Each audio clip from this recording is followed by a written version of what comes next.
আপনি কি মনে করেন ইউটিউব ভিডিওতে শুধু ভালো কিওয়ার্ড ব্যবহার করলেই ভিডিও ভাইরাল হয়ে যাবে, অথবা টাইটেলে অনেক কিওয়ার্ড লিখলেই ইউটিউব আপনার ভিডিওকে বেশি মানুষের কাছে পৌঁছে দেবে?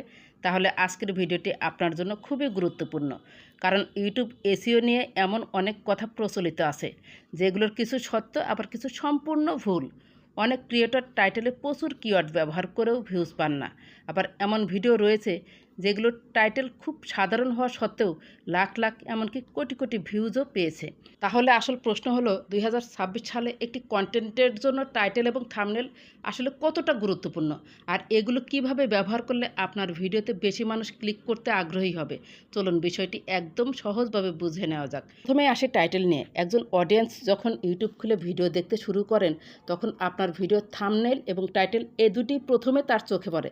তাই শুধু ভালো কন্টেন্ট তৈরি করলেই হবে না, আপনার ভিডিওর প্যাকেজিংও ভালো হতে হবে। আর এই প্যাকেজিংয়ে কী থাকবে? Title, thumbnail, description, hashtag, tag এবং আপনি ভিডিওতে কী বলেছেন সব কিছু মিলে একত্রে বলা হচ্ছে প্যাকেজিং। এখানে টাইটেলের প্রথম কাজ হলো অডিয়েন্সকে দ্রুত বোঝানো আপনার ভিডিওটি আসলে কী নিয়ে। আপনার টাইটেল এত জটিল হওয়া উচিত নয় যে অডিয়েন্স পড়ে বুঝতেই কয়েক সেকেন্ড সময় নিয়ে ফেলেন, কারণ ইউটিউবে আপনার ভিডিওর পাশে আরও অনেক ভিডিও থাকে। সবাই অডিয়েন্সের অ্যাটেনশন পাওয়ার জন্য কম্পিটিশন করছে, তাই টাইটেল হওয়া উচিত সহজ, পরিষ্কার এবং আকর্ষণীয়। একটি সহজ নিয়ম মনে রাখতে পারেন, আপনার টাইটেলের সবচেয়ে গুরুত্বপূর্ণ বিষয়টি শুরুতেই রাখুন। বিশেষ করে টাইটেল একটু বড় হলে মূল কিওয়ার্ড বা মূল বিষয়টি প্রথম দিকে রাখলে অডিয়েন্স দ্রুত বুঝতে পারেন ভিডিওটি আসলে কী নিয়ে। এখানে আরেকটি বিষয় খেয়াল রাখবেন, আমরা যখন টাইটেলটা লিখি 100 ক্যারেক্টারের মধ্যে কিন্তু টাইটেলটা লিখতে হয়। আপনি যতটা পারেন 60 থেকে 70 ক্যারেক্টারের মধ্যে মূল কথাগুলো রাখবেন, তারপরে পরবর্তী কথাগুলো আপনি রাখতে পারেন। তবে শুধু ক্যারেক্টার কাউন্ট নিয়ে অতিরিক্ত চিন্তা করার কোনো দরকার নেই। আসল লক্ষ্য হওয়া উচিত টাইটেল দেখে যেন অডিয়েন্স সঙ্গে সঙ্গে বুঝতে পারেন ভিডিওটি কী নিয়ে এবং কেন এটি দেখবেন। শুধু কিওয়ার্ড দিলেই কি টাইটেল ভালো হয়? শুধু কিওয়ার্ড দিলেই টাইটেল ভালো হয় না। অনেক নতুন ক্রিয়েটর ভাবেন আমার টাইটেলে যত বেশি কিওয়ার্ড থাকবে ইউটিউব তত বেশি আমার ভিডিও র্যাঙ্ক করাবে। এটি একটি বড় ভুল ধারণা। টাইটেল মূলত অডিয়েন্সের জন্য লেখা উচিত। যেমন ধরুন, YouTube SEO tips for YouTube channel growth 2026। এখানে টপিক বোঝা যাচ্ছে, কিন্তু এটিকে আরও আকর্ষণীয় করা যায়। যেমন ইউটিউব এসইওতে এই ভুলগুলো করলে ভিউজ আসবে না। দ্বিতীয় টাইটেলে অডিয়েন্সের মনে একটি প্রশ্ন তৈরি হচ্ছে, কোন ভুল? আমি কি সেই ভুল করছি? আর এই কিউরিওসিটি একজন অডিয়েন্সকে ক্লিক করতে বাধ্য করবে। তবে একটি বিষয় অবশ্যই মনে রাখবেন, শুধু ক্লিক পাওয়ার জন্য এমন কিছু টাইটেলে লিখবেন না যা ভিডিওর ভিতরে আদৌ নেই। কারণ ক্লিক পাওয়ার পর অডিয়েন্স যদি দ্রুত ভিডিও ছেড়ে চলে যায়, তাহলে সেটি আপনার ভিডিওর জন্য ভালো ফলাফল নয়। অডিয়েন্স যদি বারবার ভিডিও না দেখে চলে যায়, পরবর্তীতে কিন্তু আপনার কন্টেন্টগুলোকে ইউটিউব কোথাও রিকমেন্ড করবে না।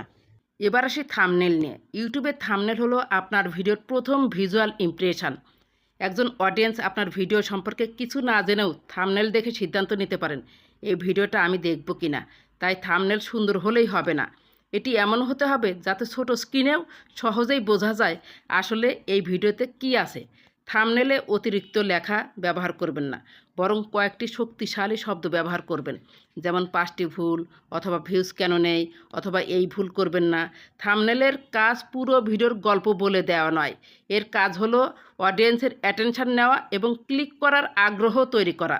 তবে আপনি যে এই যে 5টি ভুল, ভিউজ কেন নেই, এই ভুল করবেন না, অবশ্যই টপিক অনুযায়ী আপনাকে থাম্বনেলে লিখতে হবে। টাইটেল এবং থাম্বনেল একসঙ্গে কাজ করবে, এটি খুবই গুরুত্বপূর্ণ। এখানে আপনাকে বুঝতে হবে আপনার টাইটেল এক কথা বলছে আর থাম্বনেল ঠিক একই কথা আবার বলছে। এমন হলে প্যাকেজিংয়ের একটি বড় সুযোগ নষ্ট হতে পারে। বরং দুটোকে এমনভাবে তৈরি করুন যাতে একসঙ্গে একটি কমপ্লিট মেসেজ তৈরি হয়। উদাহরণস্বরূপ বলতে পারি, টাইটেল ধরুন যে আপনার ইউটিউব চ্যানেল কেন বড় হচ্ছে না, টাইটেলে দিলেন, আর থাম্বনেলে লিখলেন এই 5টি ভুল। তাহলে এখানে কিন্তু অডিয়েন্সের একটি প্রশ্ন তৈরি হবে যে টাইটেলে লিখেছে ইউটিউব চ্যানেল কেন বড় হচ্ছে না, আবার থাম্বনেলে লিখেছে 5টি ভুল, অবশ্যই আমার চ্যানেলটা বড় হচ্ছে না। এই 5টি ভুল কি? সেই যে 5টি ভুল, এই ভুলের জন্যই অডিয়েন্স সেই থাম্বনেলে ক্লিক করবে। আর এইভাবে যদি আপনি থাম্বনেলে লেখেন, তাহলে সেই থাম্বনেল প্রশ্নের উত্তর জানার আগ্রহ তৈরি করবে অডিয়েন্সের মনে। এটাই হচ্ছে ভালো প্যাকেজিং। তবে টাইটেল বা থাম্বনেল দিয়ে এমন কোনো প্রমিস করবেন না যা আপনার ভিডিওতে আদৌ নেই, কারণ ক্লিকবেট দিয়ে ক্লিক পাওয়া যেতে পারে, কিন্তু ভালো কন্টেন্ট ছাড়া অডিয়েন্সকে ধরে রাখা যাবে না। কিন্তু শেষ কথা, 2026 সালে শুধু কিওয়ার্ড নিয়ে চিন্তা না করে আপনার ভিডিওর টাইটেল এবং থাম্বনেল কিভাবে অডিয়েন্সের অ্যাটেনশন পাবে সেটার দিকে বেশি গুরুত্ব দিবেন। মনে রাখবেন, এসইও আপনার ভিডিওকে খুঁজে পেতে সাহায্য করতে পারে, কিন্তু ভালো প্যাকেজিং অডিয়েন্সকে ক্লিক করতে আগ্রহী করবে। আর শেষ পর্যন্ত আপনার কন্টেন্টই ঠিক করবে অডিয়েন্স ভিডিওটি কতক্ষণ দেখবেন। ইউটিউব নিয়ে কোনো প্রশ্ন থাকলে অবশ্যই কমেন্ট করে জানাবেন। আর আজকের ভিডিওটি যদি আপনার ভালো লেগে থাকে তাহলে ভিডিওতে একটি লাইক দিবেন। এরকম নিত্য নতুন ইউটিউব সংক্রান্ত ভিডিও পেতে চ্যানেলটি সাবস্ক্রাইব করে সাথেই থাকবেন। দেখা হবে পরের ভিডিওতে। ধন্যবাদ সবাইকে।